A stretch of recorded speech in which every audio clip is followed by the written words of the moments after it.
Assalamualaikum, terima kasih sudah klik video ini. Gimana nih kabarnya teman-teman? Semoga selalu sehat, bahagia, dan tentunya dilimpahkan rezeki, amin. Teman-teman, kepercayaan dari seseorang itu adalah hal yang bisa dibilang sangat mahal harganya, sehingga sebisa mungkin ya untuk kita jaga dan tidak mencurangi.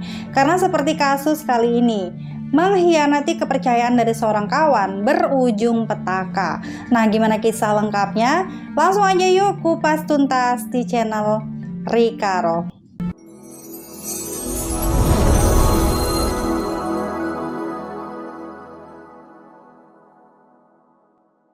Mustaqim merupakan seorang pria berusia 31 tahun. Ia tinggal di sebuah rumah sederhana yang berlokasi di Galeh, Desa Wonokerto, Kecamatan Bencak, Kabupaten Semarang, Jawa Tengah. Untuk kesehariannya sendiri, Mustaqim ini hanyalah seorang pekerja serabutan. Terkadang dia juga menyambi sebagai kuli bangunan. Menurut beberapa warga, Mustaqim dikenal sebagai seorang pria yang sangat berbaur dengan orang lain. Dia juga mempunyai banyak sekali teman dan bersosialisasi kepada siapapun. Namun di balik itu, beberapa temannya mengatakan bahwa Mustaqim ini sangat sering meminjam barang-barang milik temannya yang ternyata kemudian hari dia jual demi kepentingan pribadinya. Nah, pernah nih pada suatu hari Mustaqim meminjam sepeda motor berjenis Satria F kepada salah satu temannya sekaligus tetangganya yang bernama Abdul Kholik berusia 24 tahun. Kala itu ia meminjam dengan alasan untuk mencari pekerjaan.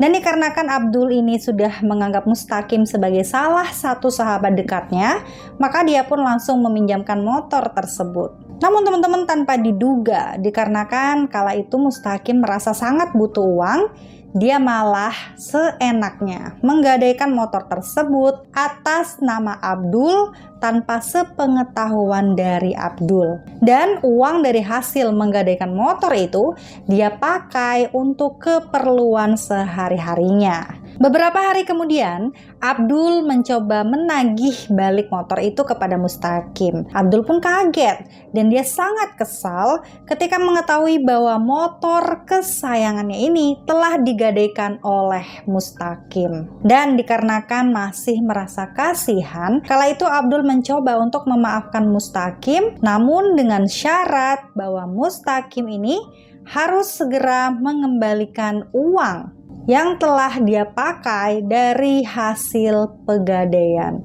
Abdul pun kala itu masih memberikan tenggak waktu beberapa hari kepada Mustaqim agar dia segera mencari uang untuk menebus hutangnya tersebut dan pada akhirnya bisa mengambil motor miliknya. Beberapa hari kemudian, dikarenakan tidak kunjung membayar, Abdul pun mencoba berkomunikasi dengan baik kepada keluarga Mustaqim. Namun sama sekali kala itu tidak ada respon. Akhirnya dikarenakan kepalang kesal, Abdul pun akhirnya memutuskan untuk merencanakan hal buruk ini kepada Mustaqim.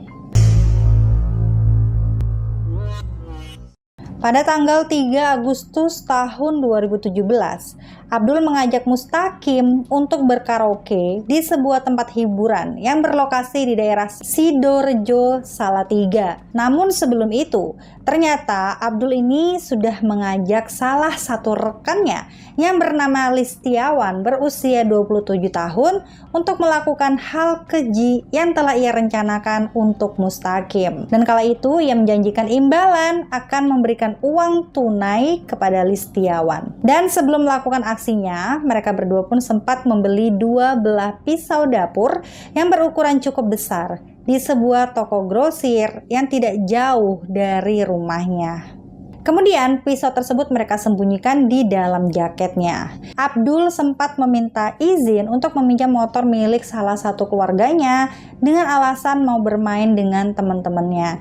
Nah, sesampainya mereka berdua di tempat karaoke, di mana kala itu Mustaqim juga sudah hadir dan mereka bertiga pun terlihat sangat enjoy ya berkaraoke. Mereka terlihat baik-baik saja. Bahkan Abdul di sana sama sekali tidak pernah mengungkit perihal hutang piutang kepada Mustaqim. Dan Dan teman-teman, di tanggal 4 Agustus 2017 kala itu, kurang lebih jam 1.30 dini hari setelah mereka selesai karaokean, mereka bertiga pun memutuskan nih untuk pulang. Namun dikarenakan rumah mereka ini satu arah, Abdul meminta kepada Mustaqim untuk ikut di motornya saja. Sedangkan Listiawan mengikuti mereka berdua dari belakang. Dan kala itu, sesampainya di sebuah jembatan sungai di daerah desa Karanglobringin, Abdul meminta Mustaqim untuk berhenti dengan alasan ia mau buang air besar di sungai. Dan tanpa disadari oleh Mustaqim, setelah dari sungai, Abdul ini langsung memukul Mustaqim yang kala itu sedang duduk di motor menggunakan sebuah batu besar tepat di bagian kepalanya Mustaqim. Hal itu tentunya membuat Mustaqim berteriak kesakitan dan dia sempat meminta tolong kepada orang-orang sekitar. Namun sayang, kondisi jalanan pada saat itu sangatlah benar-benar sepi karena udah jam 2 pagi gitu ya teman-teman. Dalam keadaan meringis kesakitan, di sana Listiawan langsung menikam dada Mustaqim ini sebanyak 14 kali secara brutal dengan sebuah pisau yang kala itu telah mereka siapkan sebelumnya. Dan sampai pada akhirnya Mustaqim ini pun sudah tak mampu bertahan dan dia meninggal di tempat karena sudah kehabisan darah gitu ya. Mengetahui bahwa Mustaqim ini telah meninggal, Abdul dan Listiawan pun mempunyai ide nih untuk membuang tubuhnya Mustaqim ke sebuah bendungan yang berlokasi di Karanglobringin. Dan sebelum pergi meninggalkan TKP, mereka berdua ini sempat mencuri handphone, dompet, dan juga uang tunai sebesar 250.000 milik Mustaqim. Dan pada kala itu, mereka juga mencuri motor milik Mustaqim yang rencananya motor tersebut akan mereka jual. Dan di keesokan harinya mereka berdua ini, Abdul dan Listiawan, langsung menjual motor itu kepada seorang penadah di daerah Wonosegoro, Boyolali. Lalu uang dari penjualan motor tersebut mereka gunakanlah untuk kabur ke daerah Bekasi, Jawa Barat. Dan saat di sana mereka memutuskan untuk menyewa sebuah kamar kos gitu ya teman-teman.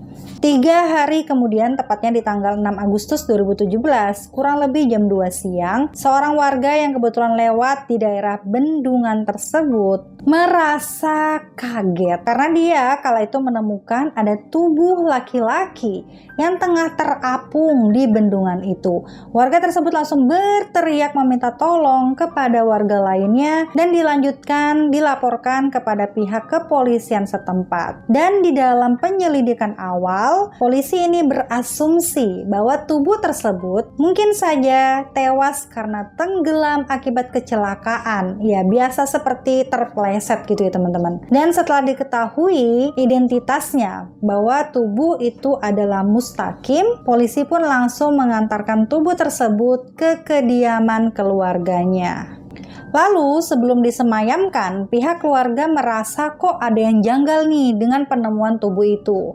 Dikarenakan memang jarak antara rumah dan bendungan ini sangatlah jauh. Dan hal ini tidak memungkinkan bila Mustaqim ini pergi ke daerah bendungan tersebut dalam satu malam. Dan akhirnya di sana pihak keluarga meminta kepada polisi untuk segera mengotopsi tubuhnya Mustaqim. Dan beberapa hari kemudian keluarlah hasil otopsinya. Menurut dokter forensik diketahui Mustaqim ini telah meninggal 3 hari yang lalu dan penyebabnya bukanlah karena tenggelam, melainkan karena kehabisan darah. Dan hal ini mengacu kepada luka lebam di bagian kepala Mustaqim seperti luka yang diakibatkan oleh benda tumpul. Dan selain itu, dokter juga di sana menemukan adanya beberapa luka tusukan di bagian perutnya Mustaqim seperti luka sayatan menggunakan pisau dapur yang berukuran cukup besar. Nah, mengetahui bahwa ini adalah kasus pembunuhan dan pada akhirnya polisi pun berusaha mengungkap siapa pelakunya.